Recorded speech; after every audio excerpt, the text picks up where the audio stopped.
Hello friends, the Indian express daily news analyse में आप लोगों का स्वागत है। तो आज हम the Indian express the editor page से एक बहुत ही इंपॉर्टेंट और रिलेवेंट आर्टिकल एनालाइज करेंगे। शीर्षक है द रेजिम्स ऑफ बाउंड्रीज। और ये आर्टिकल लिखा गया है जो इंटरस्टेट जो बाउंड्री डिस्प्यूट या बॉर्डर डिस्प्यूट होती है, जिससे कि जो लोगों की जो फ्री मूवमेंट है एक स्टेट से दूसरे स्टेट, वो उस पर रुकावट होती है। और लोगों को यद्यपि वो as a citizen of India उनको जो फैसिलिटी मिलना चाहिए था, जो राइट टू फ्री मूवमेंट या जो यूनिवर्सल एक्सेस की जो रिसोर्सेज, देश की जो रिसोर्सेज पे जो यूनिवर्सल एक्सेस सभी सिटीजन के हक है, उस पे जो रुकावट होती है इससे। और हालांकि जो कोरोना वायरस की महामारी में ये प्रॉब्लम ज़्यादा देखा गया है, जैसे कि एनसीआर रीजन में जो लोगों की जो मूवमेंट पे रोक लग गई थी। फिर साउथ इंडिया में जो कर्नाटका केरला की बॉर्डर डिस्प्यूट हुई थी। तो इससे जो इंटरस्टेट बाउंड्री जो एक प्रॉब्लम, कितना बड़ा एक प्रॉब्लम आती है लोगों की फंडामेंटल राइट्स पे, राइट टू मूवमेंट पे। तो उसी पे ये आर्टिकल है। तो आइए एनालाइज करते डिटेल्स में इस आर्टिकल में क्या लिखा है।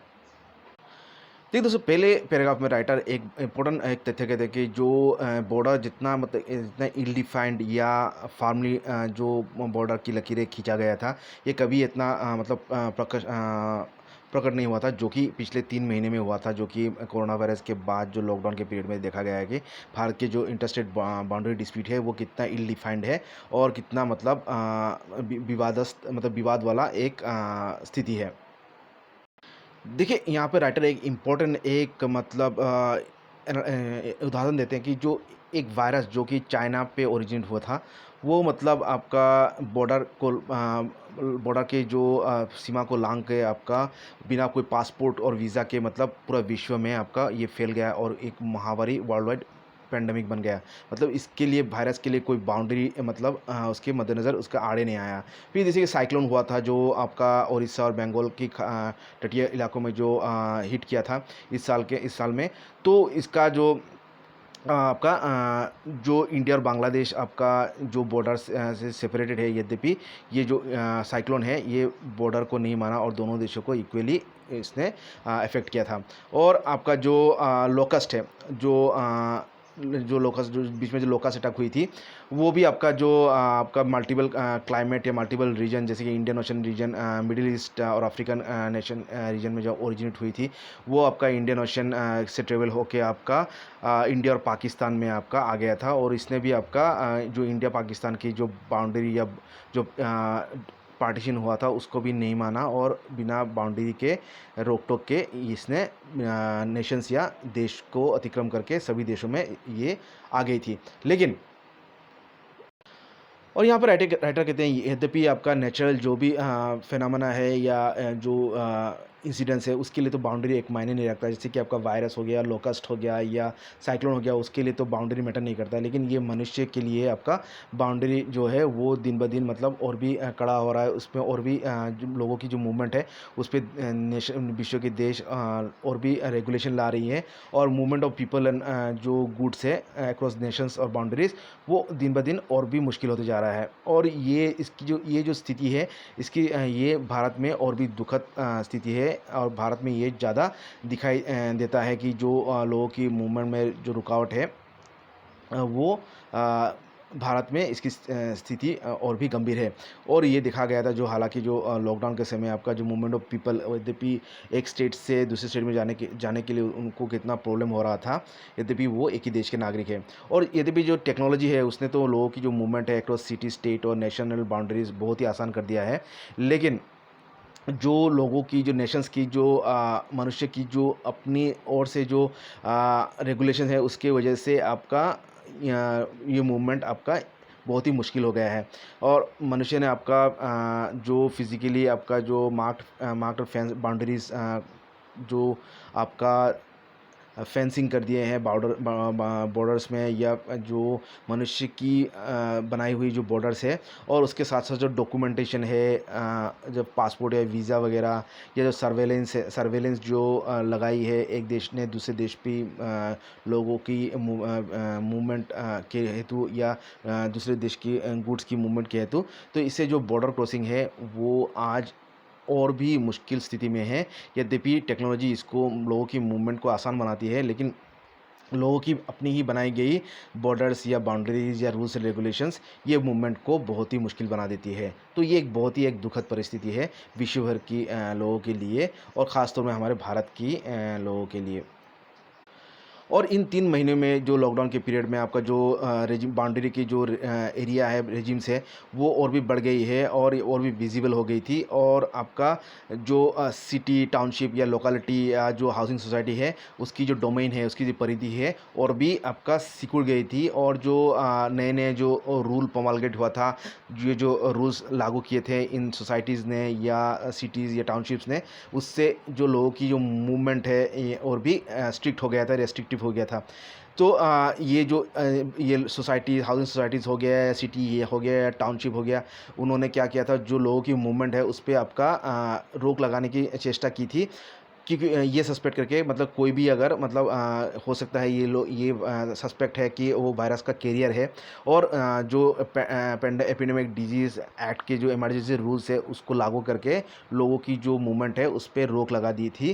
क्योंकि वो ये सस्पेक्ट था कि उससे, इसकी मूवमेंट से उनकी सोसाइटी में, शहर में या टाउन में आपका वायरस फैल सकता है। तो इससे क्या हुआ, जो आपका जो कनेक्शंस है और connections of employment, health care, education और सोशलिटी, जो एम्प्लॉयमेंट की जो अपॉर्चुनिटी है, जो हेल्थ केयर, एजुकेशन और सामाजिकता की जो आपका शहरों में था, और जो ग्रोइंग आपका जो मेट्रो सिटीज़ है उसमें ये इम्पेक्ट हुई थी। जिसे कि आपका देखा जाए, आपका दिल्ली, नोएडा, गाज़ियाबाद, गुरुग्राम और फरीदाबाद में ये जो लॉकडाउन की वजह से लोगों की मूवमेंट कितना इम्पेक्ट हुई थी। और आपका जो स्ट्रिक्ट इम्पोजिशन हुई थी बाउंड्रीज़ आपका लॉकडाउन के बाद और लॉकडाउन के समय आपका दिल्ली, यूपी और हरियाणा में। तो इससे के क्या होता है, जो वर्कर्स है जो अक्रॉस स्टेट बाउंड्रीज़ आपका माइग्रेट करके आते थे, उनकी जो इनकम है उस पे कितना आपका रुकावट हुई थी। और जो हेल्थ केयर प्रैक्टिशनर्स थे उनको भी आपका मूवमेंट में कितना प्रॉब्लम होती थी। तो इससे हम ये अंदाज़ा लगा सकते हैं कि ये जो बाउंड्री डिस्प्यूट है ये कितना आपका लोगों की मूवमेंट और लोगों की जो अर्निंग पोटेंशियल या उनकी जो आर्थिक या सामाजिक आपका दुर्गति लाती है। यही कहना है राइटर का। और राइटर ये कहते हैं, हालांकि जो बॉर्डर डिस्प्यूट या बाउंड्री डिस्प्यूट का इम्पैक्ट आपका एनसीआर रीजन में खासतौर पे देखा गया था ये लॉकडाउन के समय, लेकिन सिमिलर आपका इस तरह के उदाहरण आपका दूसरे भारत के दूसरे अंश में भी देखा जाता है। और यहाँ पे देखिए आपका जो एडमिनिस्ट्रेटिव मार्कर है, जो एडमिनिस्ट्रेटिवली जो बॉर्डर मार्क किया गया है, उसके अतिरिक्त आपका जो ये बहुत डिमार्केशन करना बहुत मुश्किल हो जाता है कि एक टाउन आपका किस स्टेट में या राज्य में बिलोंग करता है।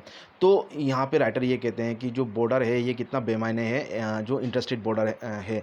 तो जो बॉर्डर है ये क्या करता है, ये जो हिस्टोरिकल, ऐतिहासिक, सोशल, कल्चरल और जो इमोशनल जो रिलेशनशिप है लोगों में, इसको डिस्टर्ब करती है, इसको इसमें रुकावट लाती है, इसको डिस्टर्ब करती है।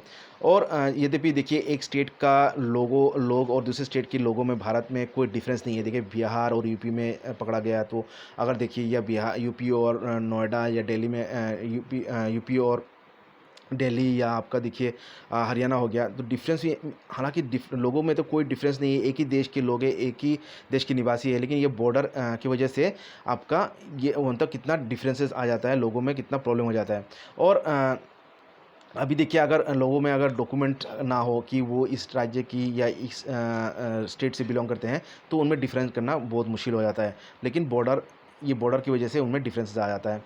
और आपका यहाँ पे देखिए जो मॉडर्न स्टेट सिस्टम्स है, जो आधुनिक जो स्टेट सिस्टम्स है, वहाँ पे राइटर कहते हैं, तो राइट जो कि एज ए सिटीजन या जो रेसिडेंट के हिसाब से जो राइट है, जो अधिकार है उनको, जो उनको मिलना चाहिए था, ये आपका उसको डिफाइन करती है थ्रू डॉक्यूमेंट्री प्रूफ्स, जो कि उसके पास क्या डॉक्यूमेंट्री प्रूफ्स है, वो किस स्टेट की निवासी है, किस नेशन की निवासी है। तो उसी के आधार पे उसके पास अगर डॉक्यूमेंट्री प्रूफ हो तो उसी के आधार में उसको स्टेट बेनिफिट्स मिलेगा।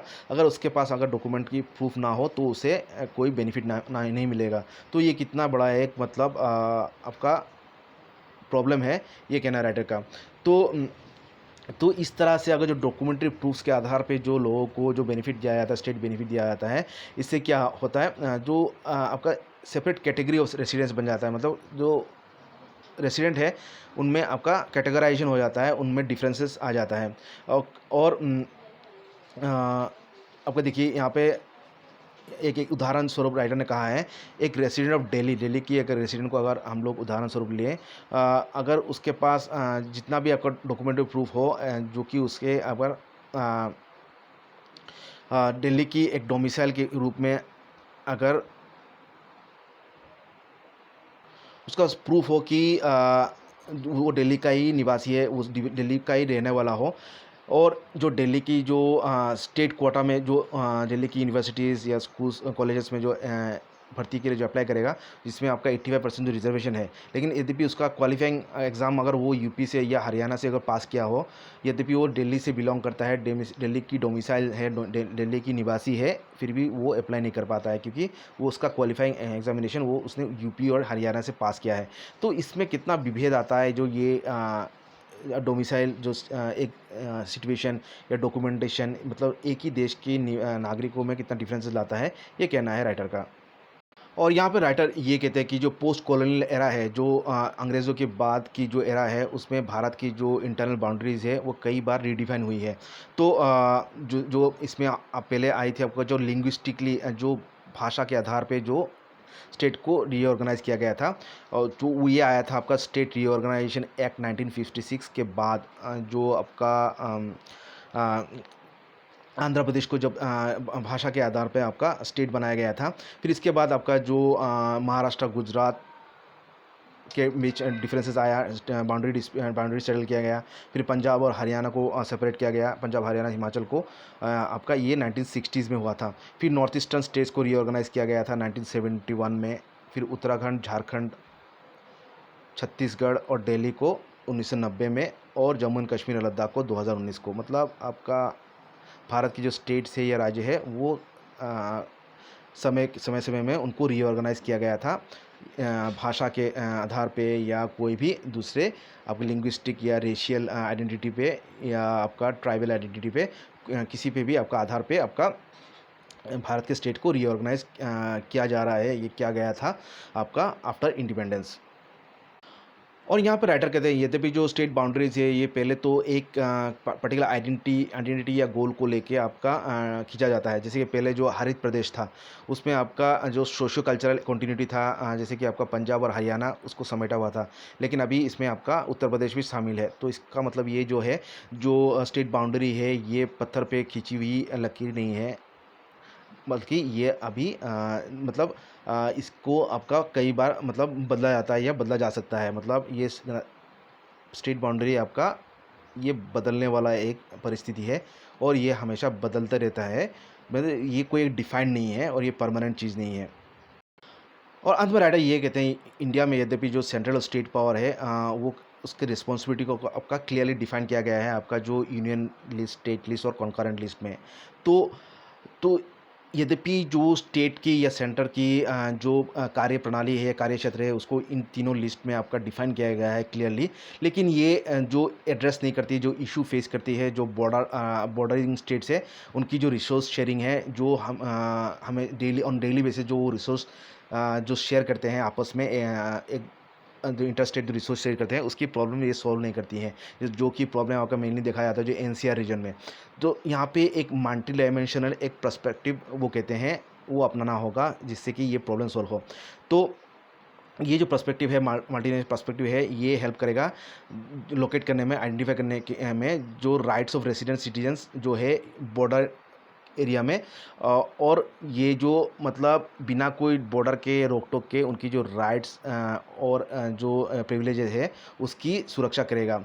जैसे कि यहाँ पे एक उदाहरण देते हैं राइटर कि जो नॉन रेसिडेंट इंडिया है, जो कि देखिए भारतीय मूल निवासी है, जो कि आपका जैसे विदेश में रहते हैं, अमेरिका या कोई भी कनाडा या कोई भी यूरोप, कोई भी बाहर में देश में रहते हैं, लेकिन वो इंडिया के नागरिक के हिसाब से वो बेनिफिट एक्सेस कर सकते हैं, ये ओसीआई स्टेटस, जो ओवरसीज सिटीजन ऑफ इंडिया की स्टेटस के या स्टेटस के तहत। तो सिमिलरली आपका उसी तरह जो भारत के जो विभिन्न स्टेट के नागरिक हैं, जो कि बॉर्डर लैंड में है, तो जिनको आपका एक स्टेट से दूसरे स्टेट में मूवमेंट में उसको उनको प्रॉब्लम होता है, जिससे कि उनको जो अपॉर्चुनिटीज़ है, जैसे वर्क, हेल्थ केयर और एजुकेशन की प्रॉब्लम होती है, तो उसके लिए आपका ये इसी तरह का जो ओवरसीज सिटीजन ऑफ इंडिया है, उसी तरह आपका जो एक भारत के निवासी है, वो उसी तरह उसको भी एक फैसिलिटी देना चाहिए, एक प्रिविलेज देना चाहिए, जिससे कि वो कहीं भी रहे, लेकिन उसको कोई भी स्टेट से उसको जो फैसिलिटी मिलना चाहिए उसको मिलना चाहिए बिना कोई रोक टोक के। तो ये महामारी के समय आपका ये ज़रूरी हो गया कि हमें जो सोचना चाहिए जो डेली जो सर्कुलेशन होता है, जो बॉर्डर लाइन्स में मूवमेंट होता है, तो उसकी जो प्रॉब्लम है उसको कैसा फैसिलिटेट किया जाए, कैसे जो लोगों की जो मूवमेंट है या जो प्रॉब्लम है उसको कैसे फैसिलिटेट किया जाए, कैसे सॉल्व किया जाए। वो भी हमारा जो फेडरल स्ट्रक्चर है, जो भारत के जो यद्यपि भारत एक अब यूनिटरी गवर्नमेंट है, लेकिन इसमें फेडरल स्ट्रक्चर भी है, फेडरल बायस भी है।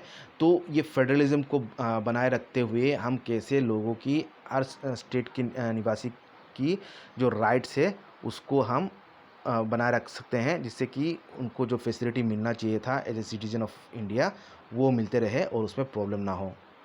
तो ये था article the regimes of boundaries की एनालिसिस। आशा करता हूँ आप लोगों को अच्छा लगा है। अच्छा लगा है तो लाइक कमेंट कीजिएगा और चैनल को सब्सक्राइब कीजिएगा। आज के लिए इतना ही। Thank you.